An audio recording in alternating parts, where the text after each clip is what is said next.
Man, I swear sometimes I think I'm just getting dumber. Anyways, good day. Little daytime broadcasting from your friend Bruce McDonald at the Talamanca Review because I, like so many public commentators, just cannot avoid the temptation. This is surreal and sublime what is going on in the world now, and it requires adroit commentary because it deserves adroit commentary. So I'm going to try and provide that for you.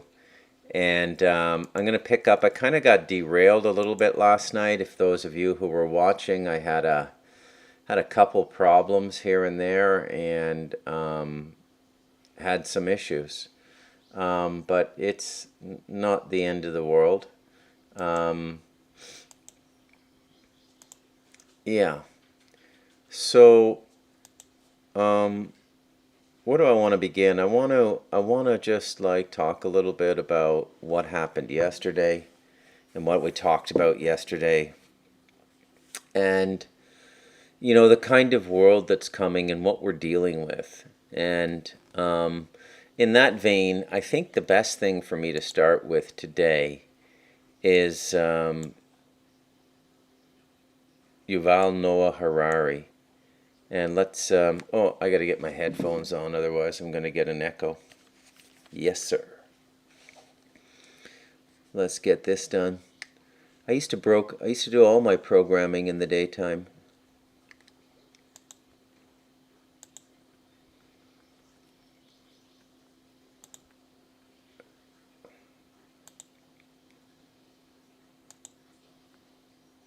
There we go. We're good to go. Okay, so I'm all set up here. Let's give this a watch. Is crucial is to understand the difference between consciousness and intelligence, because a lot of people, especially in the business of AI, they tend to mix up the two. Intelligence is the ability to solve problems, to win a chess, to diagnose disease, to drive a car. This is intelligence. Consciousness is the ability to feel things like pain, pleasure, love, hate. This is consciousness. It's about feelings. Now we tend to confuse the two because in humans and also in other mammals and birds and animals, intelligence and consciousness, they actually go together. We solve problems through our feelings. Now, what makes AI so alien for us is exactly that. It has zero consciousness. It doesn't rely on feelings at all to solve problems. Its intelligence works in a completely different way. There is a scenario that AI, as it develops its intelligence, also gains consciousness. But this is not inevitable. This is what happens in science fiction. It won't necessarily happen in real life. So what AI may have no inkling of is consciousness. Intelligence is overrated, not only in AI, also in human beings. I mean, we are the most intelligent entities on the planet. We are also at the same time the most stupid and deluded and destructive entities on the planet. Well, that's an interesting perspective, and I do agree with him. He's talking about the peril of consciousness or the peril of thinking. It was a very interesting clip for me to come across because I don't know how to feel about this guy. Like, the more I watch him, the famous clip that people say human beings are hackable and they can be hacked now, and everybody quotes that, and he's the right hand of Klaus Schwab at the WEF, or a spokesperson, or at the very least in alignment with the philosophy of this globalism and a more totalitarian control over the human race. And that's really what set everybody against the guy, right? Especially people coming from the first world and the Protestant first world, like the English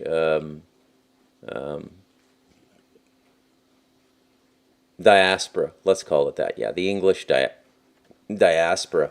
I was thinking about this, and one of the interesting things about the United States is just how Protestant it became. When you look at Canada, Canada is a much more Jesuit-controlled country. Very much a Jesuit country if you want to look at it from consciousness handlers and a higher up perspective. And that's because the French were in Canada, right? Because remember, in Europe, there's always been this Christian and Protestant thing going on. There's always been this division between the Church of England and the Vatican. I mean, they may, you never see them together, do you? You never see the Bishop of the Church of England and the Pope together. And the reason for that is they don't really like each other. You know, so I'm sure they could find some way to all get along, but I mean, this is an ancient or a 400-year-old rift, right? A 500-year-old rift. So there's that, and then Canada is much more of a Jesuit country, I would think. And I'm not sure about Australia. Australia strikes me as a more, I don't know, Protestant country as well, like Church of England kind of thing. But it's interesting how the religious experience proliferated in the United States. And by the way, pivoting off of Yuval Harari's little clip there, I have to say that I think that in many ways religions are the attempt to bring intelligence to to feeling, like to give words to our feeling, right? And because it's a very marked thing that Harari zooms in on there, the difference between intelligence and consciousness. I'm not going to argue with him too much. I mean, you could probably split some hairs here and there, but generally I agree. Consciousness is, I wouldn't limit it to just feeling though. Okay, this is the interest. Consciousness is a state of self-awareness. Consciousness is a state of existence that precedes even the inkling of self-awareness. All right, let me repeat that because that's a mouthful. Consciousness is a state of being that precedes even an inkling of awareness. Okay, so awareness is distilled consciousness. So you may not know something as a fully fleshed out intellectual idea, but you're aware of it. If you're primitive man, you're aware that in October it gets cold if you live in the north. You're aware that you have to prepare for that. And you may not have come to the discernment of astrology, the movement of the stars, or any of the magical systems given to man. Those were all given. Okay, they're not evolutionary systems. They're all given. Okay? So don't ever look at human civilizations and say, oh, they're more evolved. We got into this last night. Maybe I should retouch on it. So first of all, I don't believe in the theory of evolution. I believe in creation. And in that regard, I agree with the biblical people. Now, the fulcrum of evolution is here. It's here on this planet. I see it in my own consciousness. Evolution is the transformation of physical reality through feeling and thought. It's coming from inside us, not from outside. It also comes from outside in the creation of new species. But when you get to the level of awareness that a human being is at, because we fuse the internal and the external, for us evolution is both internal and external. And our science doesn't explain this because it doesn't have the spiritual understanding.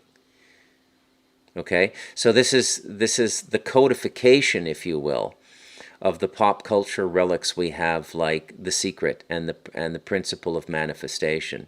But it's a bad example because it pivots off of the ego. But the principle is correct. Human consciousness is in a constant state of co-creation with its reality. Okay? There's no such thing as negative or positive thinking. You can have good feeling or bad feeling, and while you're feeling, you're also thinking. Okay? There's so much of the language in this is just nonsensical. And it was just prepared by opportunists who want to cash in on a novelty idea that's part of the occult spectrum. But I don't recommend toying or playing with any of these things. I recommend approaching this topic, the topic of consciousness, the topic of yourself, the topic of soul, the topic of union of soul and God, self-awareness, that you approach these things in the mindset of reverence. Okay? Revere it. Reverence is because reverence is a gratitudinal state. You're in a state of gratitude. Okay? Now what they've done is they've transferred all of this to figureheads now. This is why we worship people. You know, Pope Francis. You want to know what idolatry? I actually agree with the rabbis on this. The Pope is a form of idolatry. Okay? As the vicar of Christ and all of that. I don't think that the Pope can that the Pope is a conduit or portal to the Christ consciousness, and the contemplation of the Pope by a practitioner of the Catholic faith would bring that contemplator into greater union with the Christ. The Pope is the living definition of idolatry. But we do it everywhere now. Okay? And really, what you're supposed to come to worship is your growing understanding of yourself and its connection with the object force. Okay? And that's the only word I can use, because it's God exists beyond everything, beyond sound, beyond light, beyond vibration. There are no characteristics that we could recognize from the subtle regions down to the material. God just is. Cannot be described. Okay? In my opinion, anyways. Now, a lot of people I know have alleged encounters with God, and I think, yeah, their consciousness is fabricating or constructing. See, this is what awakened imagination does. It will structure an object experience for you. Very often you can have absurd dreams, like just absurd dreams or absurd revelation, what I consider to be something absurd happening in deep meditation or at night when I'm dreaming. I wake up, I note the dream, I wake up in the morning, I think about it. If it happens in meditation, I don't forget, I don't need to wake up or leave the meditation. It'll be there when I come out. And I think about it, I go, that was a bit absurd. You know, I saw so-and-so from kindergarten, but in the vision, they were 20 years older. I haven't seen them since they were 5, and they were handing me, but really when you break it all down, there's object data in there. Like they handed you something, and what they handed you was a piece of information your conscious mind needed to know, and it brought it into consciousness. This is the way it all works. This is why you have to understand the imagination and you have to understand consciousness. Okay? So to understand it, think of it this way. And this will help you understand the importance of the internal life as well. And I don't want to just put names on it, meditation, contemplation, whatever. Some people I know, I mean, I've just spent like a month and a half living with Bob. Bob, he likes to meditate, but he doesn't need to. He doesn't need to. His contact with the other side is, it's permanent. Okay? So, but for those of us who do, you know, there's this idea that the imagination is a structure upon which the consciousness is the stage upon which we can be communicated with, and the tools of consciousness are anything that you're what we'll call imagination. Anything you can create will be taken by this higher you, this God force in you, and molded into something that can communicate directly with you. Okay? This is the importance of our consciousness. It's God communicating with us, whether you approach it from a Jungian perspective or you approach it from a Buddhist perspective. Okay? So it just is what it is. So Harari, he's actually saying some stuff. Like he said he said last week that if Trump gets in, it's the end of the global order. And I would be okay with that. I don't think the global order is going to work. And boy, I cannot believe what's going on.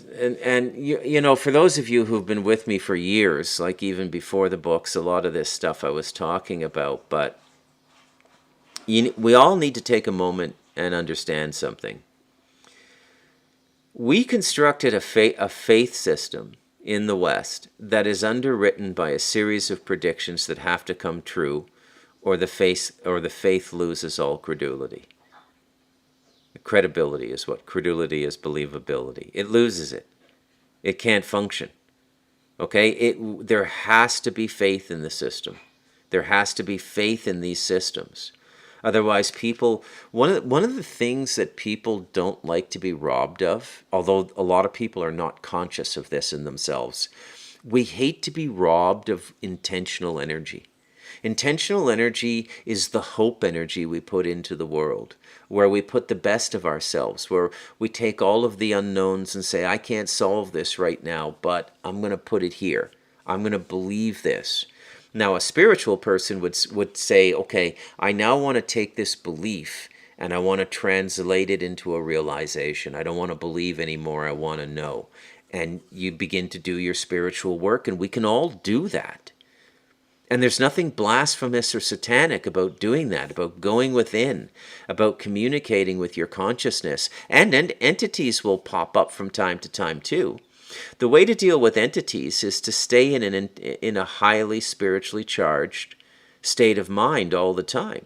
This is why there's ancillary forms of assistance in the meditative life, like mantra and things like this. Mantra is not a conceptual or intellectual thing. It's a series of tones. And those tones, those sounds, are creating a protection around you and the ability to have this lucid consciousness that can allow something to be spoken to you that is not met by the projection of your own mind, which will corrupt it. You see? I'm trying my best to explain it, but it is hard. It is hard to explain these concepts to people, especially if they don't have a lot of experience sitting in silence with their eyes closed. So feeling, remember what I said yesterday, that what controls us has no feeling. Now, based on what Harari said today, I would suggest that what they want to use AI for is to rationalize in human decisions.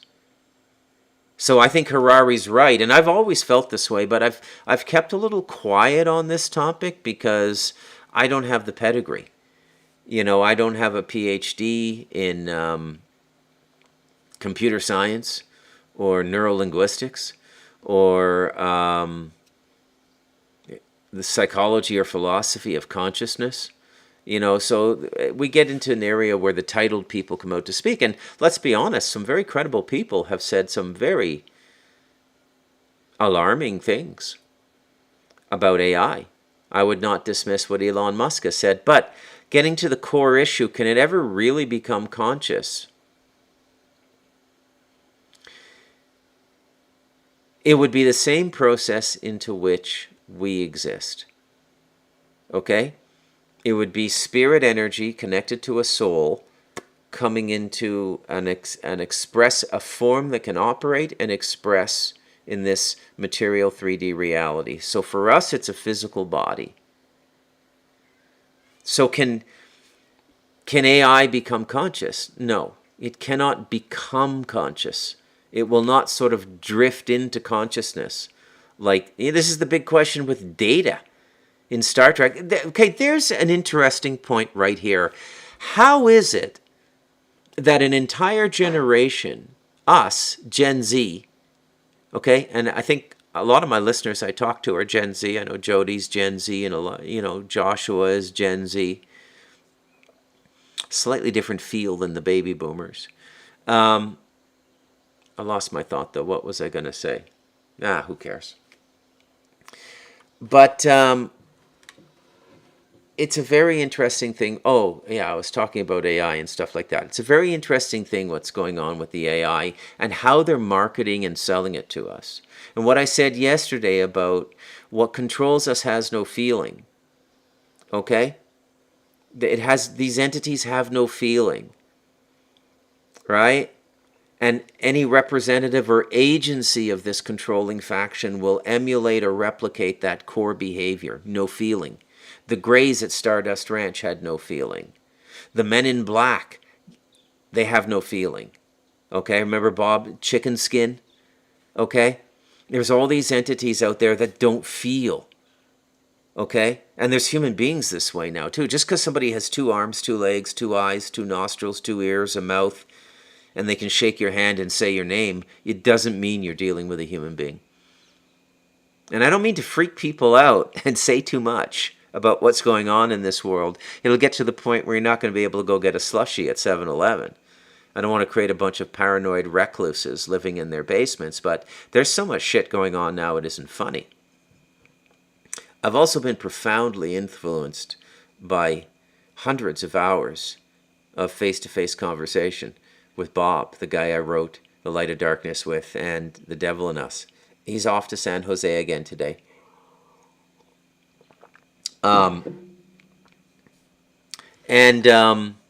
It's quite fascinating. Absolutely fascinating. How many players are in the game down here? Like, it's almost limitless. But you don't want to really see it from that perspective, the psychic perspective, because it's too daunting.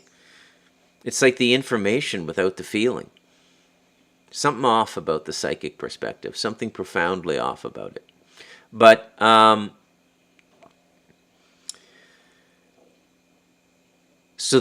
from my perspective, what they're going to do with the AI is use it as an excuse to make inhuman decisions. That's simple. No more complicated than, well, we have to do this. The AI has calculated everything. Yeah, but 1.8 million people will die. Yeah, but the AI forecasting has this region of the world growing because of it'll be like Thanos in the Avengers. I killed half the population of my home planet, but afterwards everybody thrived and they had a full belly and they slept well at night. Something like that. Okay? But it'll be completely disconnected from feeling, and feeling is God. The feeling intelligence we have is God. There's phenomenon to God. There's absolutely phenomenon or expressions of God, but it's mainly feeling. And so this is on the way. Now, speaking about consciousness, let's get back to a more... Hi guys, hi Chris. Yeah, there you go. Hi Karen, hi Kitty. Yeah. So let's get back to some business here, okay? So we'll start with the highbrow stuff, and Yuval Harari, by today's standards, is what I would call highbrow. Here's the latest Trump ad. It off as unlikely, impossible, is now reality. I will fight for you with every breath in my body, and I will never, ever let you down. We have a president who actually fulfilled the promises he made during the campaign. Securing the border to foreign policy. He now has a record as president that's pretty damn impressive. Breaking news out of Palm Beach, The FBI has executed an unprecedented search warrant at President Donald Trump's Mar-a-Lago estate. The former president has both sides of the political aisle up in arms. This is a dangerous and unstable moment in American history. The Justice Department has just indicted former President Donald Trump. For 7 years, they hated him, they targeted him, they hunted him. This is the epitome of the abuse of the prosecutorial power to preempt political decisions. I never thought anything like this could happen in America. The only crime that I have committed is to fearlessly defend our nation from those who seek to destroy it. The more that a broken system tells you that you're wrong, the more certain you should be that you must keep pushing ahead. They want to take away my freedom because I will never let them take away your freedom. They want to silence me because I will never let them silence you. They're not coming after me, they're coming after you, and I just happen to be standing in their way, and I will never be moving. On November 5th, 2024, justice will be done. We will take back our country, and we will make America great again. America will always rise to every challenge and overcome every danger. Donald Trump seems to always get stronger when challenged. These types of things, I think, give him strength. When I'm reelected, I will totally obliterate the deep state. As long as we have pride in our beliefs, courage in our convictions, and faith in our God, then we will not fail.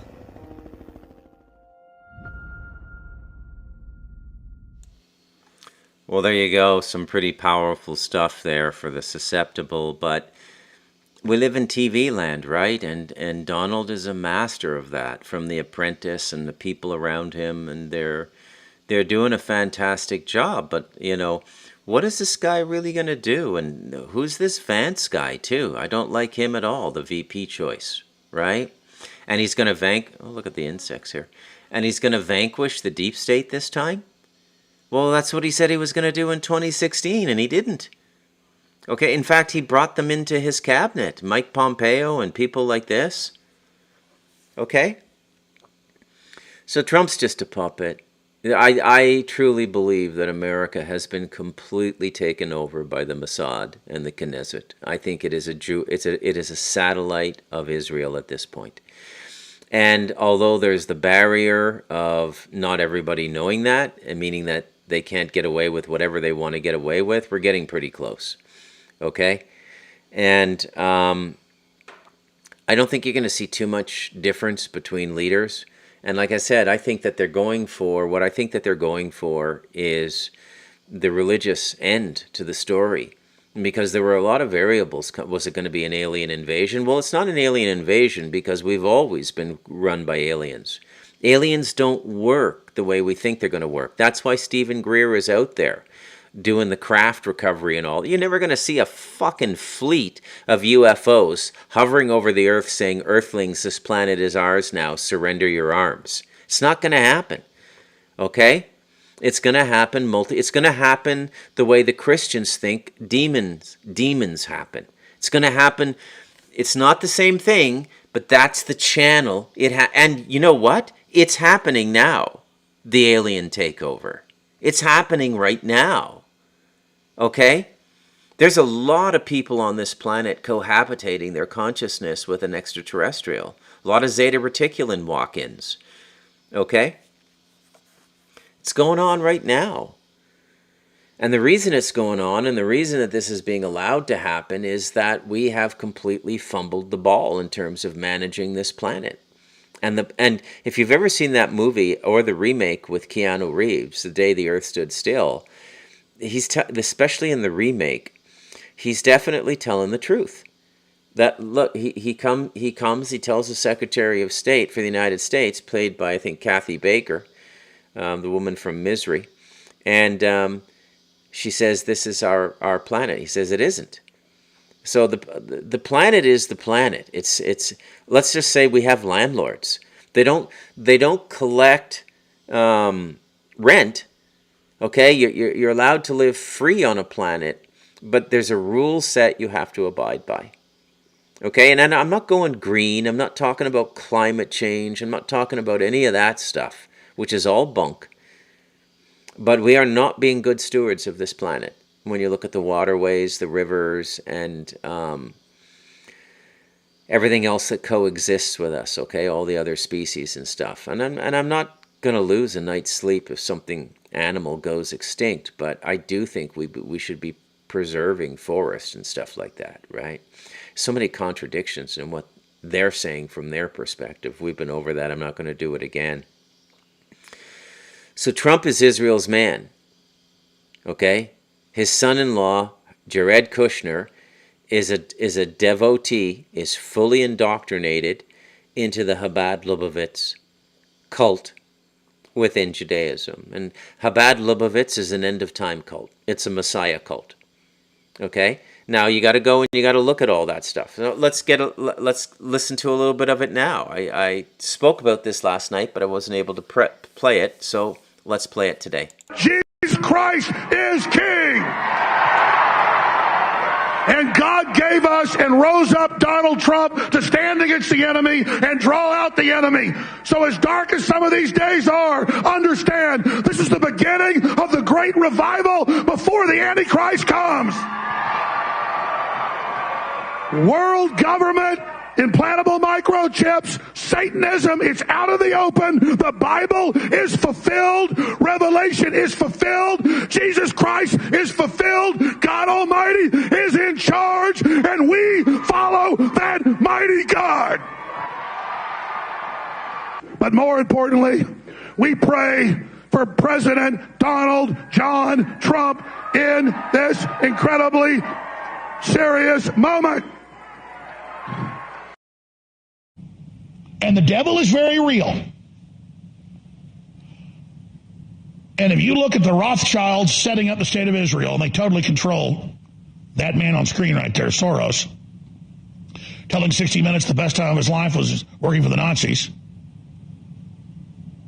If you don't understand that Israel's been set up to bring in this whole global collapse and to bring in this whole battle of the gods in the Middle East, the Guder Damaron, then you're not studying what the New World Order is up to.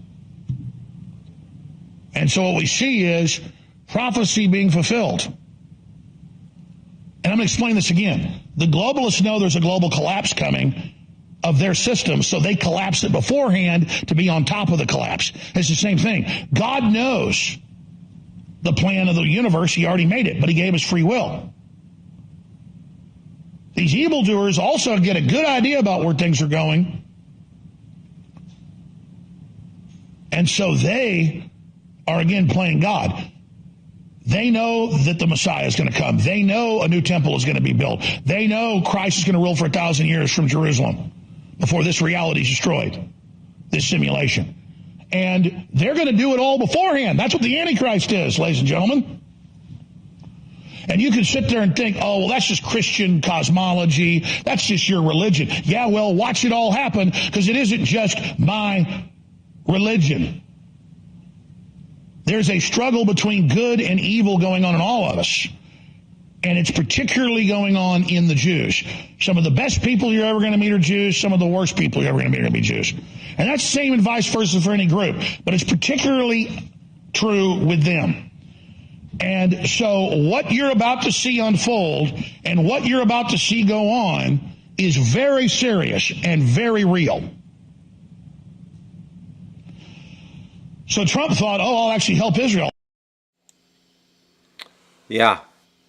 Thank you, Alex Jones. I don't know that Jesus is in charge of this. I know that this is all divinely ordained.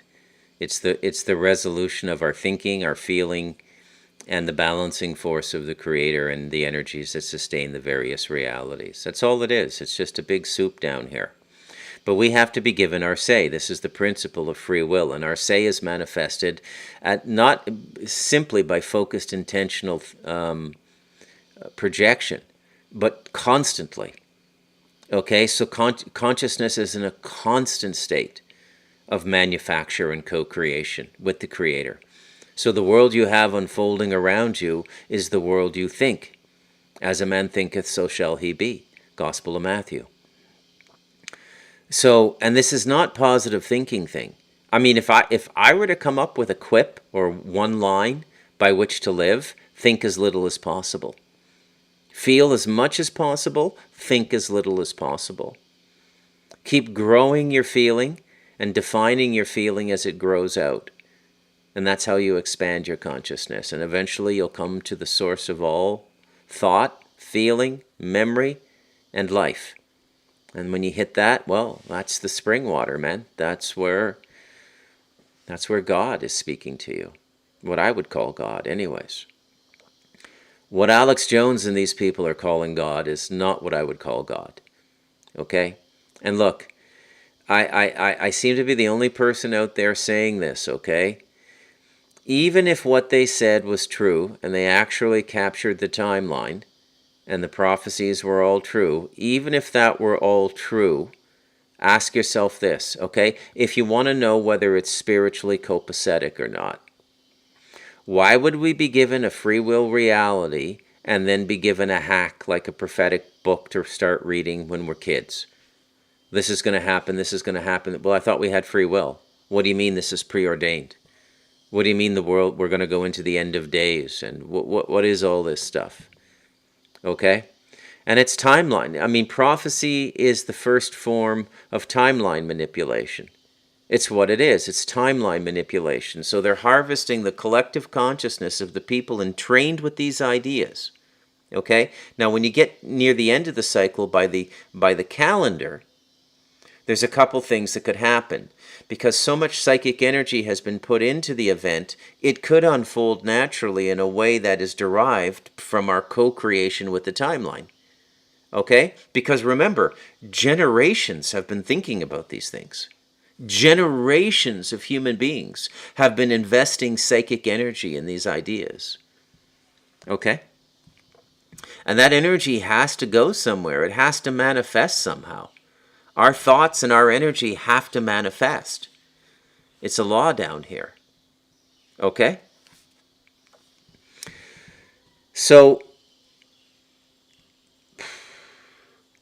the other option for the prophecies is, hey, it says this is going to happen. Let's make this happen. Let's us make it happen, us and the powers we have now as an invisible governing force on this planet. Let's make this happen, and let's tell the humans God is here. That's the other possibility. Neither one is good. This is why I don't have a lot of respect for the Western spiritual traditions, because they're so tainted right out of the gate. You know, if somebody wants to teach me about spirituality or convince me about spirituality, I would say, well, I need a demonstration of some form. And that could be the presence of the person. That could just be their energy. You get it like you think more clearly around them and you go, hey, that guy's really balanced. What's he got going on? Right? And or just be given a set of instructions and they say, okay, go try it yourself. Do this for 30 minutes a day for a month and tell me what happens. Come back in 30 days. It has to be proven out. Okay? And this is when you look around the world, there aren't a lot of people who think the same way we do. There aren't a lot of people who approach life the way we do. And this whole system is coming off of the Jewish system. So Christianity and Islam are coming off of the Jewish system. So they're like the whole thing is just unprecedented in human affairs. You know, that you could have this much of a schism in a series of religious teachings. And I'm putting forward to you that one of the reasons that schism exists is they were never teachings to begin with. They were mind control systems. Okay? And that's why you introduce prophecy into a timeline. Okay? Prophecy. Who uses prophecy? The Jews and Billy Meyer and the Christians. But if you buy into the prophetic system, if you use prophecy as a rationale to deduce anything in that system, then the prophetic tradition goes back to Moses, who wrote the first 6 books of the Bible, according to what they say. Okay? It goes back to that. And so this is why I always say to people that you're not a Christian. You're a Jew of the Christian variety. You're not a Muslim. You're a Jew of the Muslim variety. Well, Bruce, you can't say that. Yes, I can. And I'm factually correct, and you're factually incorrect. It's their system. Okay? I don't like it. You know, I don't like their spiritual system. I'll openly speak about that. But but I'm not going to violate universal law, property rights, so to speak. It's theirs. Let's be honest about that. And anyone caught up in that system, all 3 billion people, whether Jew, Christian, or Muslim, is in that system, which is controlled by the rabbis. Because it's a prophetic system. Okay? And the prophecies build upon. It's all playing with time. And using the power of time manipulation or prophecy or prediction of future to pivot events and energy. It's like a timeline war plan. It's like a level of World of Warcraft. I don't mean to be facetious, but that's what it is to me. Okay? And then you get people, and now what you're going to get are all the people exploiting this. Trump getting shot. Oh, it's a sign from God. You know, did he really get shot? I don't know. I'm going to stick with my story. I think they really did take a shot at him. Right? I really do think he's protected, but not by what I would call God. Okay? I would say what we're witnessing now is some kind of black on black infighting. Okay, and it could be something as innocuous as who's going to run the New World Order? Is it going to be run from Jerusalem, or are we going to run it from Brussels? Is it going to be religiously centric? Are the Jews going to get their Noahide law, or are we going to go to some socialized form of social democracy / communism, 15-minute city thing, or a combination of the two? And isn't it interesting that as the predicament of the left and the 15-minute cities and the restrictions of our freedoms and the overt communism coming in, as it becomes more and more pronounced, this option of the Jews just keeps, they just keep putting a spotlight. Yeah, but you have this option. You see how important our free will is? They can't force us. They can't say before God that we violated their free will. But what they can do is they can completely manipulate the circumstances in which we live to make their decisions a self-fulfilling prophecy. And in their minds, they haven't broken our free will. But remember, I described these people before, okay, because they don't feel what their application of law is always corrupt, okay? Their interpretation of law is always corrupt. And the reason is the divine law is supposed to be followed by your heart. Okay? It's not supposed to be litigated. You should live it 100% on every dimension, in your thought, in your feeling, and in your actions. But to people who don't believe that, it's okay to mentally rape someone and jerk off to them, but I didn't rape her. I just fantasized. Okay, I'm probably shocking a lot of people now, but that's a form of rape too. Okay, that's a form of astral rape. Okay, body, mind, and spirit. Control your thoughts. Control your consciousness. Or that's probably not the best example, but it's where what the characteristic of these people, as I've said before, is a fetishistic literal adherence to the letter of the law. Thou shalt not kill. I didn't kill. I did not kill that person. Okay? But did you follow the spirit of the law? Support his life, support his existence, even if it's in an impassioned way, a non-personal way. Love his or her existence as an expression of the divine in the generation you were incarnated to, in the time you were incarnated into, and respect their right to exist as a living being. Did you spiritually uphold the law? No. Did you wish for them to get killed? Yeah. Yeah, I did. Okay? When you understand this characteristic, you'll understand the enemy perfectly. And if you with this seed in your mind, you will begin to see the enemy more and more clearly. Okay? Now, then there's the other group of people who overuse feeling. Okay? So here's Kamala Harris announcing that she's going to run for president. I can't believe they're even doing this. I don't think there's going to be a last-minute switch in September or October. I don't think they're really running Kamala Harris. They're really doing this. What does that tell you? She can't possibly win. Okay? Listen to what even the most diehard pundits are saying. Listen to what Bill Maher says about it this Friday.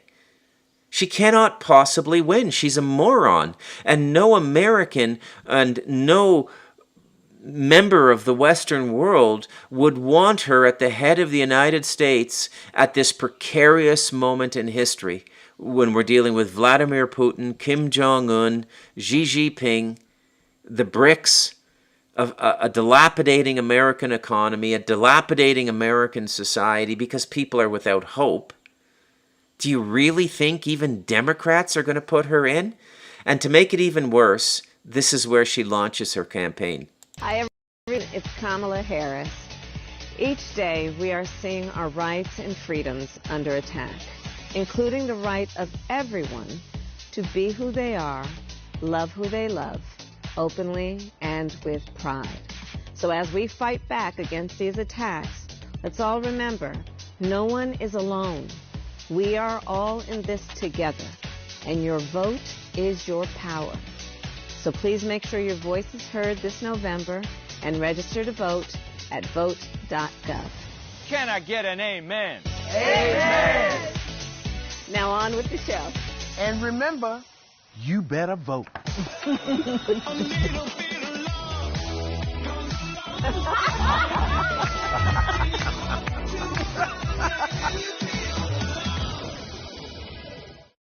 Kamala. Hello. Hi. Hey there. Oh, hi. You're both together. Oh, it's good to hear you both. I can't have this phone call without saying to my girl Kamala, I am proud of you. This is going to be historic. We called to say Michelle and I couldn't be prouder to endorse you and to do everything we can to get you through this election and into the Oval Office. Oh, my goodness.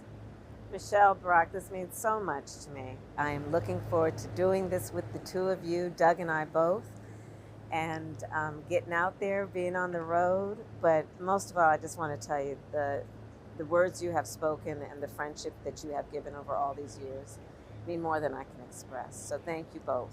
It means so much. And we're going to have some fun with this too, aren't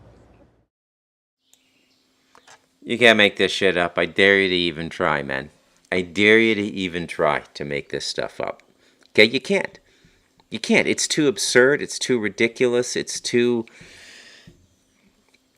How is she going to beat this guy? Let's just watch it again because I like to amuse myself. How is she going to beat this guy? It off as unlikely, impossible, is now reality. I will fight for you with every breath in my body, and I will never, ever let you down. We have a president who actually fulfilled the promises he made during the campaign. Securing the border to foreign policy. He now has a record as president that's pretty damn impressive. Breaking news out of Palm Beach, The FBI has executed an unprecedented search warrant at President Donald Trump's Mar-a-Lago estate. The former president has both sides of the political aisle up in arms. It is a dangerous and unstable moment in American history. The Justice Department has just indicted former President Donald Trump. For 7 years, they hated him, they targeted him, they hunted him. This is the epitome of the abuse of the prosecutorial power to preempt political decisions. I never thought anything like this could happen in America. The only crime that I have committed is to fearlessly defend our nation from those who seek to destroy it. The more that a broken system tells you that you're wrong, the more certain you should be that you must keep pushing ahead. They want to take away my freedom because I will never let them take away your freedom. They want to silence me because I will never let them silence you. They're not coming after me, they're coming after you, and I just happen to be standing in their way, and I will never be moving. On November 5th, 2024, justice will be done. We will take back our country, and we will make America great again.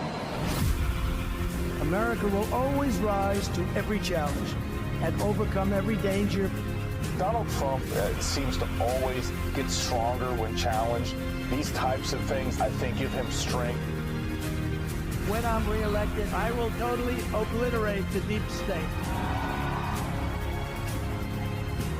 As long as we have pride in our beliefs, courage in our convictions, and faith in our God, then we will not fail.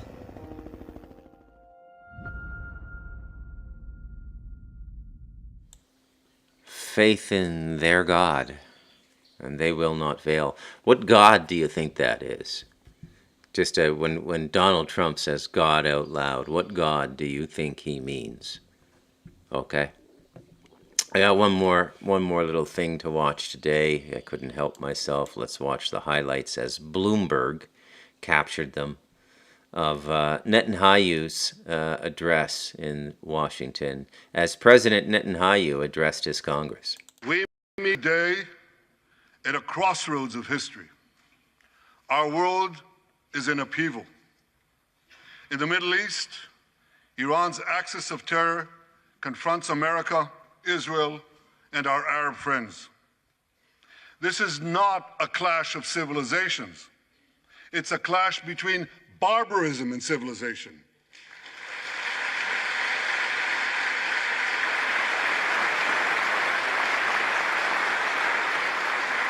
It's a clash between those who glorify death and those who sanctify life.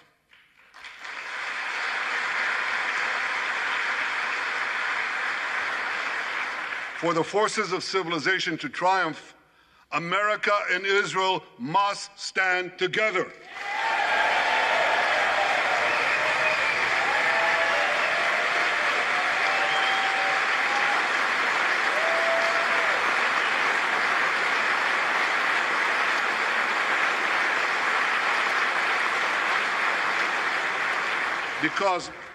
Because when we stand together, something very simple happens.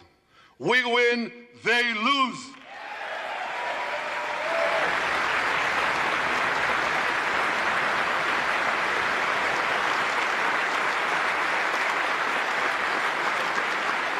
And my friends, I came to assure you today of one thing: we will win.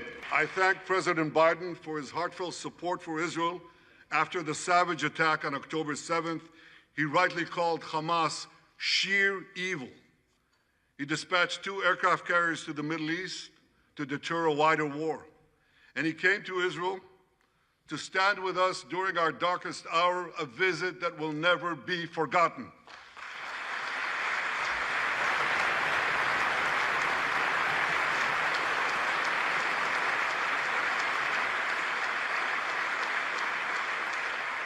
President Biden and I have known each other for over 40 years. I want to thank him for half a century of friendship to Israel and for being, as he says, a proud Zionist. Actually, he says a proud Irish-American Zionist.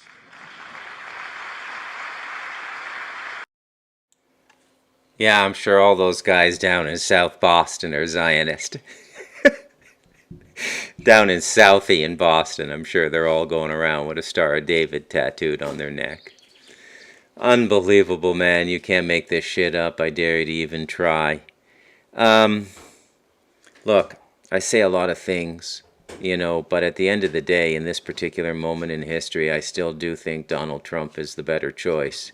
And just because I don't think Kamala Harris is up to it, I don't think she has a team around her. You know, Obama will definitely, and also, by the way, Kamala Harris would be Obama's 4th term. I think that's why he's backing her. But the fact that they've actually come out and endorsed now, it doesn't leave them any wiggle room, right, to get somebody else in there. There was all this talk about, oh, Hillary Clinton's going to be parachuted in and so on and so forth, and I don't know, I don't think so. And amidst all this, you've got this religious drama unfolding, which is becoming more and more captivating to the believers, okay, the people who follow the prophecies. But again, that's the original form of mind control, okay? That's what they did before TV. They did it with, they spelled in the books, okay?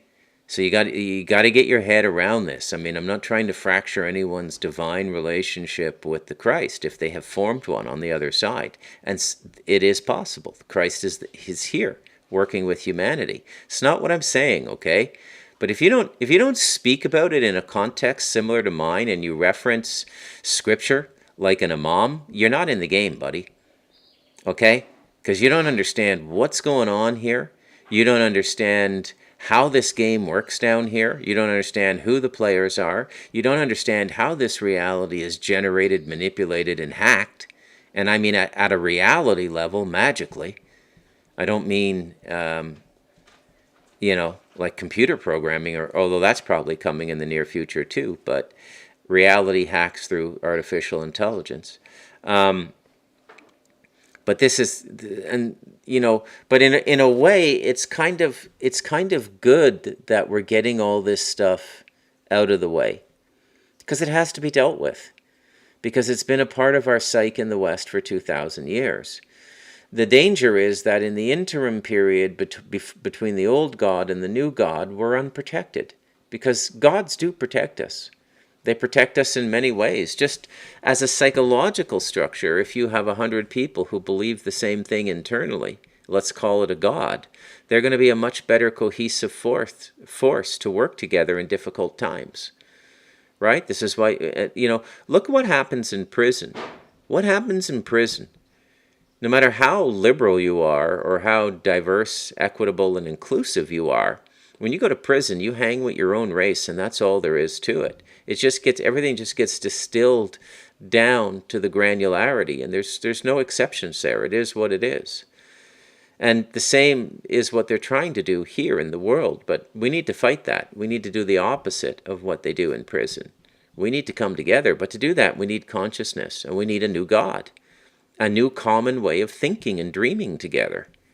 Okay? Can it happen? Well, that was one of the powers of the Abrahamic system, is its iconography, its symbolism, its emotional power to drive people to war and things like this. It made us a very strong people. Okay? And it was all charged by the energy in these books, the Torah, the Bible, and the Quran. Okay?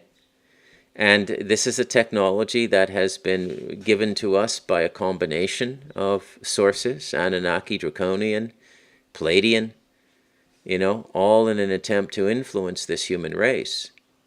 Everything is given to us. We can't figure out anything on our own.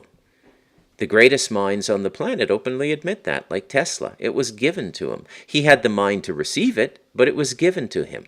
These books are given to me. They're given to me externally by the people I meet to work with, and then internally as I'm working on the book. It's a spiritual process. They're given to me. It's like, okay, let's get this guy to do it. Okay? And that's an insight into how the other side works. They're constantly looking for volunteers to do stuff. Okay? So if I were a betting man, I don't know what I'd say, man. I mean, I sometimes catch myself, and you may find me a little simple for even saying this out loud, but I sometimes catch myself and I say, Bruce, have you become too cynical? Is there a possibility that Trump is the real deal and he's going to clean everything up, and this is why we're getting leading statements like, it's a very curious thing Alex Jones said, isn't it? There are good Jews and bad Jews, and this battle between good and evil is particularly acute in the Jews. Right? That's a very interesting thing to say. Okay, so is Trump going to deal with the bad Jews? I don't know. Is Jared Kushner one of the good Jews? Remember what I said about how consciousness works? Those Chabad Lubavitch guys are told to pray for the death of non-Orthodox Jews 3 times a day, and particularly focus most of their psychic energy on Christians. Pray for the death of Christians 3 to 5 times a day. It's one of the rules in Chabad Lubavitch. Trump going to deal with the bad Jews? Bad Jews go bye-bye under Trump? Are there worse Jews than that? Are those the good Jews, the Chabad Lubavitch, praying for my death, right? Violating the spirit of the law, thou shalt not kill. Okay, to think something is to is to create the potentiality that it discharges into the reality. You got this charge-discharge mechanism. Okay, so when you're constantly focusing psychic energy into something, you charge it up, and that think of it like a rain cloud with some lightning that has to discharge. The lightning, when lightning discharges, what does it do? It touches the surface of the ground. It has to ground itself, right? It's like a metaphor for how consciousness works. So when you're going around cursing people, you're planting all these potentialities and susceptible. First of all, if you're very powerful in consciousness, you could do this. Yeah, you could literally suggest people die, and they die within a week or two. There's people who do that. They do it for governments. They do it for organized crime. They do it. Okay? But for the purpose of what I'm talking about today, I'm saying that, look, when you truly love God, you live it from the heart and you don't violate the law at the heart level. Okay? I don't want these crazy Orthodox nut bars to be wiped out. I don't want that.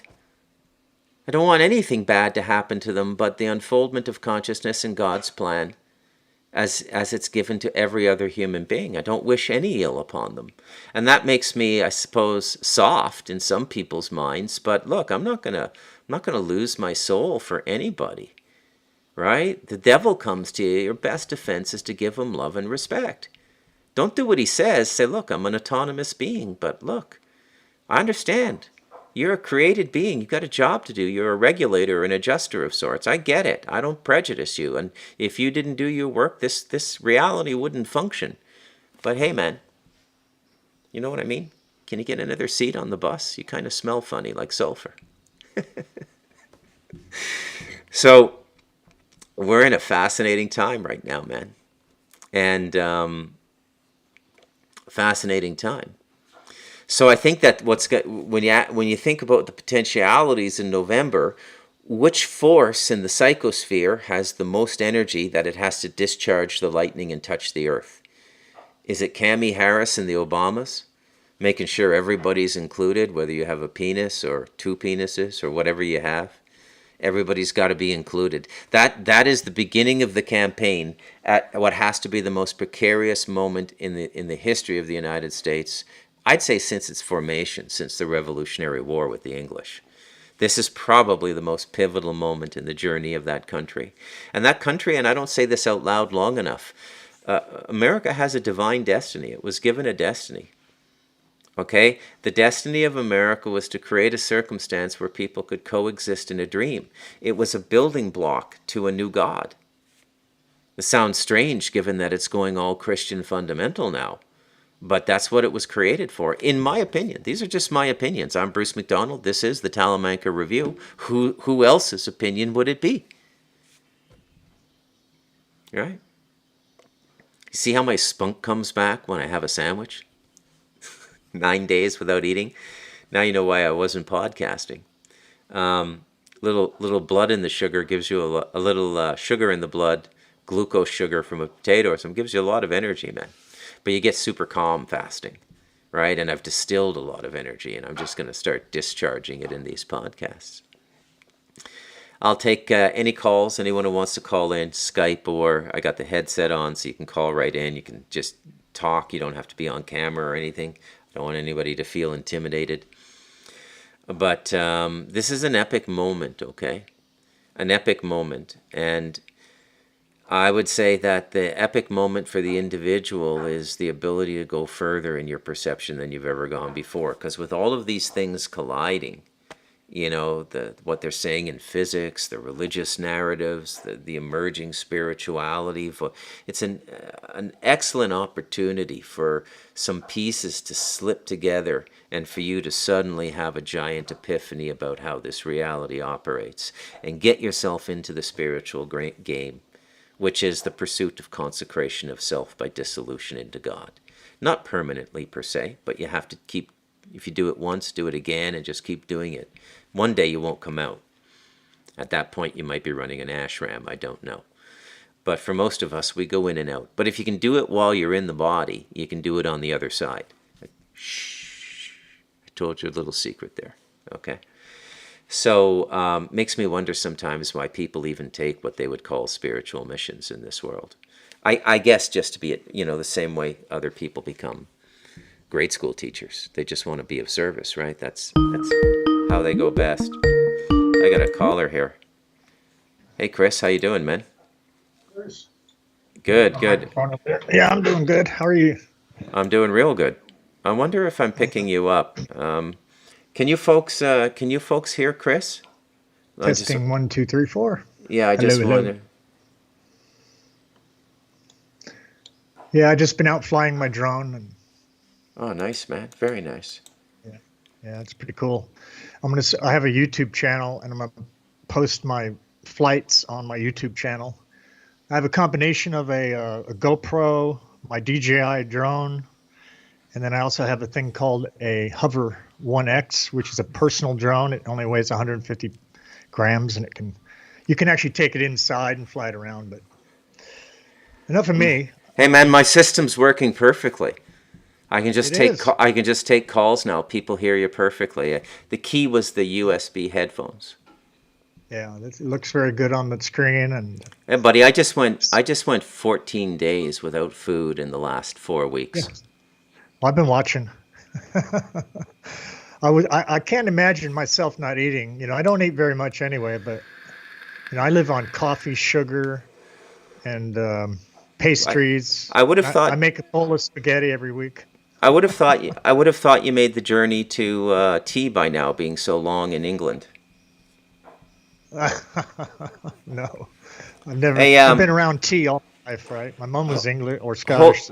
hold the Probably carry 20 the cups of tea a day. carry the conversation for 30 seconds, okay? I'm just going to go get a coffee, and we'll try to stimulate other Sure. people to have the courage to call in. Ed, what did you think of today's show? Talk about that. It's very good. I mean, what we're going through is a phenomenon which we probably will never see the likes of ever again. It's as if the deep state has decided on going with this Kamala person. I don't really like to call her a lady because she's not. She's pretty gross. And if you look at her record, you go back to the time No, she was. she's not who Lionel Richie was thinking about when he wrote the song Once, Twice, Three Times a Lady. Right. It wasn't Kamala Harris, folks, if you had any doubts about that. Yeah, and same is true for Michelle Obama. But if you take a look at where she came from and how she got in the position she got into, you'll find out that it was not a normal procession of what a politician would do. Most politicians, right, that get into politics, they come into politics because they have concern about their communities and their the town that they live in, or the county, or the school district. So I'll They go. enter I know into small- I know exactly where you're going with this, and I will one up you with a catchy phrase right out of the gate. They like to parachute these great black hope types in. Yes. And you never see them because nobody's ever looking up, right? They don't come that Yeah. linear path like Harvard. I passed this test in my life. I started this company, made 18 million. But that's what you want to see in a leader. Somebody who's tried all these things, met adversity and succeeded, right? Yeah, and if you think if you go back to the time she was in San Francisco, and she was putting people in prison Yeah. for marijuana possession, right? Yeah. Drug possession. Yeah. And at the same time she was doing that, she's probably smoking the best bud available, right? Yeah, And she's partying now- with and now partying she's with trying to get all the rappers. pot smokers to vote for her. She wants legal pot now in America, right? Like at a federal level. Yeah. Yeah, she wants to do that because she thinks that these potheads aren't smart enough to realize what kind of douchebag she really is. And, I have Man. no problem.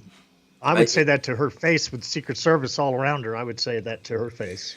Is it Because my prove me you're not a douchebag, lady. Yeah, thank you. Good, well said. Am I being fanciful here, or do you think that Trump has locked down the gangster rap vote? Who's ever I behind him can't. in his I media? can't. I can't see the guy not getting that hardcore black vote now. I mean, he got shot in a drive-by. He's a boy in the hood. Yeah.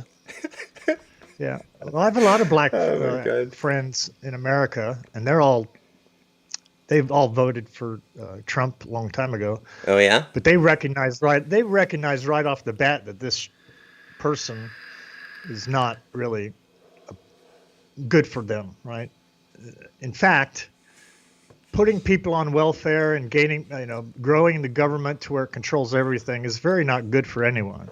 At all. The best type of governments are no governments, whereas Yes. the people can take care of their own communities, just like the American Indians did, or the Scottish and the Picts did. or Chris the, France, ladies and gentlemen, Chris France. Testify. No, brother, this is. I couldn't agree more. I don't say this enough. I was thinking about this the other day. I say, Bruce, why don't you talk about intentional living more?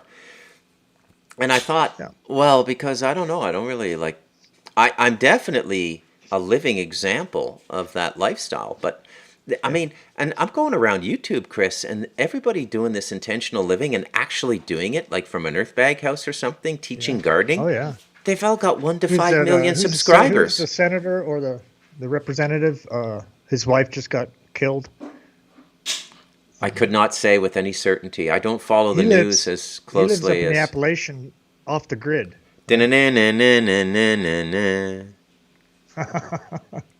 where the movie Deliverance took place, folks. The Appalachian Mountains. Yeah, it was. You know what? You know what lives up there, eh? You know the truth of that situation. Oh, it's not good. No, but you know, right? We know. The average person doesn't know, Yeah, but they we actually have know. a YouTube channel, that the one family that's on YouTube. Everyone in that family is inbred, and Let's all ju- of them are. Yeah, but you know what disturbed. they are. You know what they are. They are, ladies and gentlemen, feral Scots. Yeah.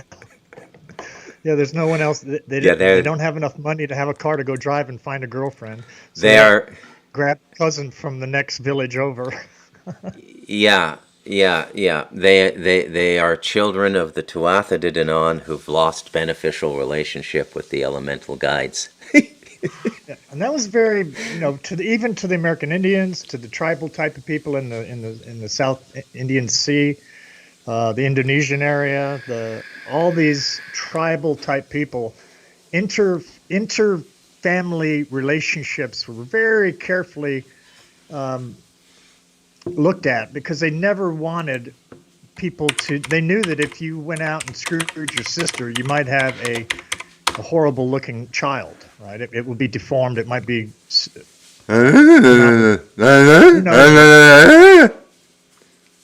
So they had real strict laws, and they had. But they didn't have to write it down. It made common sense, right? It was common sense stuff. So That's what- I heard that some of those overachiever dads are deliberately trying to have Down syndrome babies now to produce like the Michael Jordan or Wayne Gretzky of the Special Olympics. Have you heard that? That would be something. That would be something. That's what I'm hearing, Chris. I'd like to see a Special Olympic hockey team with. But I will say this, one quick second. Down syndrome people are a perfect example of how much heart human beings have when we get the overthinking out of the way. Yes. They're so beautiful to be around. They're so loving. Like, it's unbelievable how loving they are. There's not a Like, rotten thought. There's not a rotten thought in their brain. No. Right? It doesn't happen. No. Brains. No. They're always happy. Even I have a friend who has a kid with cerebral palsy, and he rolls around in a electric chair, and he has 2 home care nurses with him all the time. Mm-hmm. They have to feed him through a syringe into his belly and all that stuff. But he can't see. He's blind. He can't talk. He's a mute. But when he's happy, he makes all these noises, and it's really funny. They spray water on his face, and he's all happy. And When you're but they happy, always clap take your him hands. outside down to town and put him around people every single day. Yeah. Because they're like little Buddhas, those dudes. They really are, man. And if you- Yeah. We had a kid in school that was a Down syndrome kid, and he was smarter and more intelligent than many of my friends. Right? Hey, did you He hear had what a Michelle Obama said? No. Did you hear what she said on that call? She said I just wanted to call my girl Kamala. My girl, she said. My girl. That's My girl. That's street language, Chris. They're going for And the you know those people aren't like us. They're not going to like us. They're not going to get the gangster rap vote. Trump's got that locked down. That's the one. That is the most racist thing I've heard all year. Is when Kamala. Yeah. And that one other. It's the black little chick things. was on the phone. It's the little things. You know, like white people would never address each other in a specifically white way. You know, it would be considered racist and entitled. Yeah, but they get away with it. Why? Because she says that she's an African American Negro, and she's not. Right? Zero American African Negro in her. Mm-hmm. Maybe externally there's been African Negroes in her, but in her blood she has none. Her dad's Jamaican and her mother's from somewhere else. But she's just like Obama. Obama is really not an American. He was a made politician in Chicago, in Illinois. And look at these people in Chicago. Look at what Chicago looks like today. It's a war zone, folks. You don't go to Chicago unless you want to get shot. You know, you don't even drive down the streets. The cops don't drive down the streets in Chicago. There's some no-go zones in Chicago. I heard those. And now that the drug cartels are at war with the local gangs, you know, trying to take over their market, and that's, you're going to see the murder rate climb in Chicago probably another 200-300% over the next couple of years. And that's one of the most heavily regulated gun control Hold on a sec there. areas. Hold on a sec, Chris. Hold on a sec. Are you saying, am I reading this correctly? Are you saying that those 700,000 Venezuelans were injected into Chicago deliberately so the cartel could take over the drug trade? Absolutely. 100%. Where are you hearing? Are you hearing that? Is this a thing? Is this you being inspired, or is this a thing? Is somebody else saying this? What I know about it's my personal knowledge, the drug cartels. I think it adds up. Like the puzzle piece fits. You know, it absolutely fits. I used to be in that world, Bruce, when I lived in Texas. When I was holy shit! I could go back to Canada in 5 years as a capo. I could go back as a cartel capo. Yeah.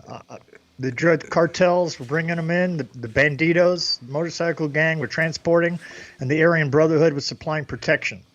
Yeah. And I was involved with all three of those types, right? I walked into a motel room one day, and on the bed, a big double-sized, queen-sized bed, there was stacks of bricks of methamphetamine, almost 5 feet tall. And the whole bed was covered in it. And this guy was a cartel dude, his job was to deliver to that hotel, and then the banditos would come in and make the pickups and then head out, and then the Aryan Brotherhoods those guys would kind of. So what I'm wondering now is, do you think the Chinese cartels are in on it at a profit level, or do you think they taught the cartels, the triads or the Chinese government taught the cartels how to make fentanyl as a pharmaceutical? Yes.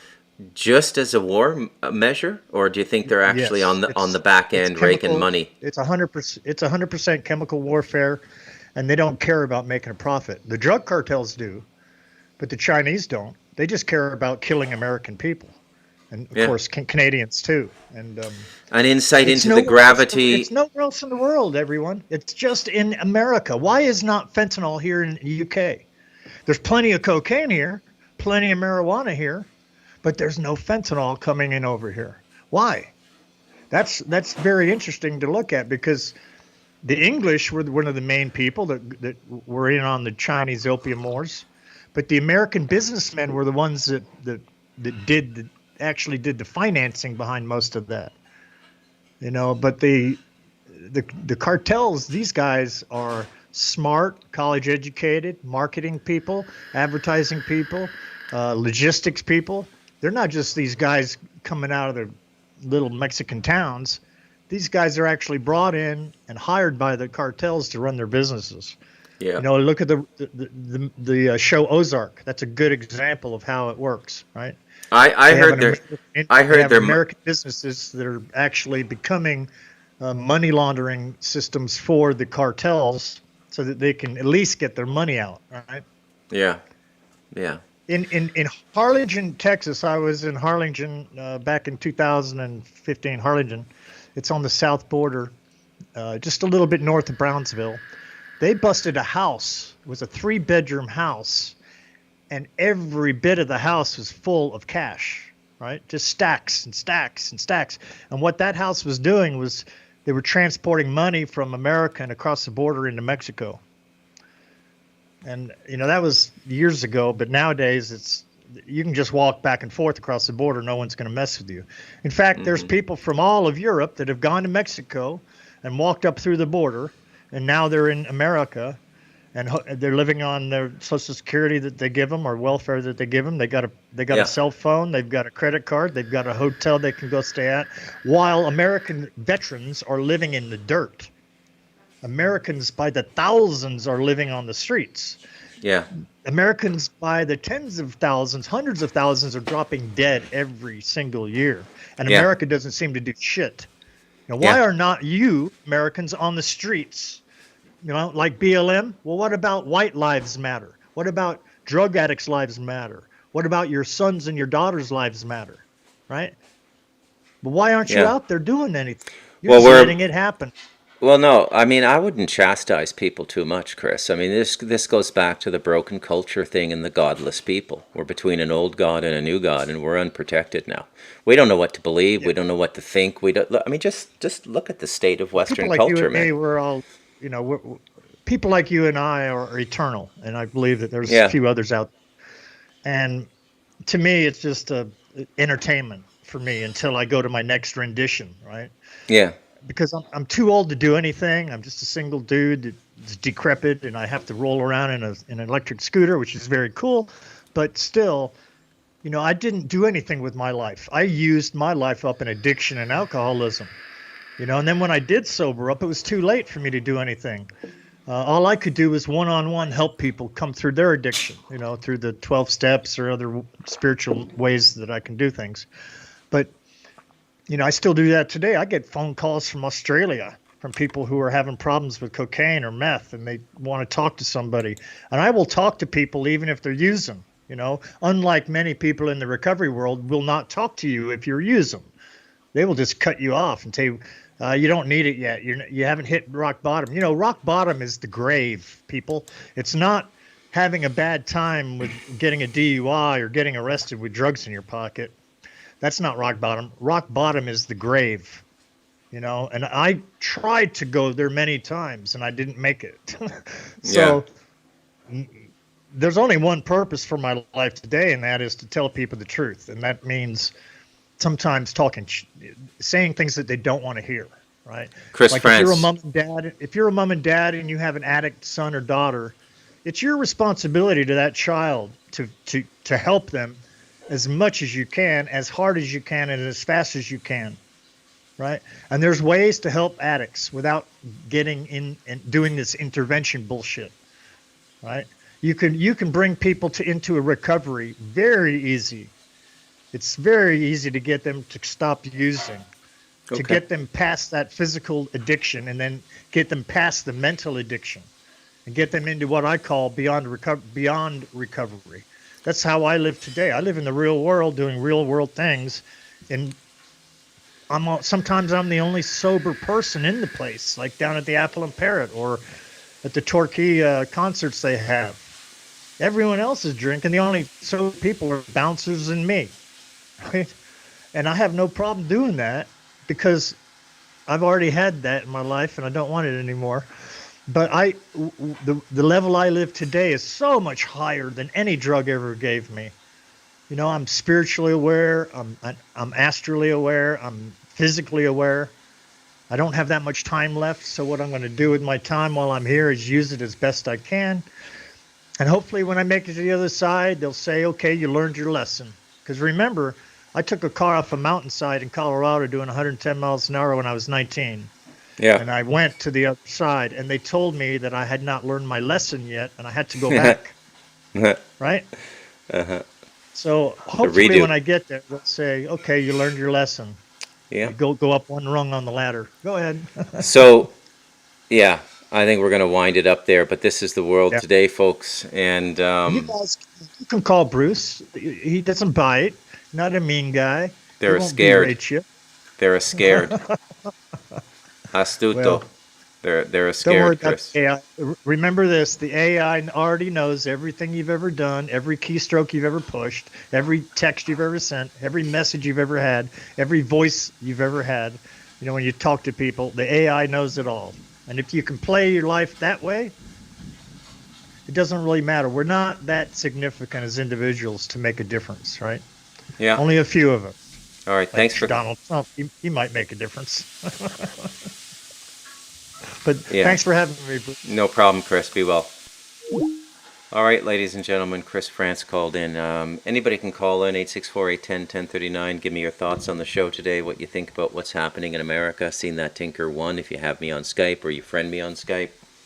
Barring any new calls, I'm going to have to sign off for today. But it was a great podcast. I'll try to get doing this regularly on the daily. And see where we can go with all of this. But it's a fascinating time to be alive, and if I can be of any service to people in interpretation or revelation about what's going on, and help them see through some stuff, I'd love to be able to be a part of that. It's a wonderful thing. You know, that's the way I feel about it anyways. I'm Bruce McDonald, and this has been the Talamanca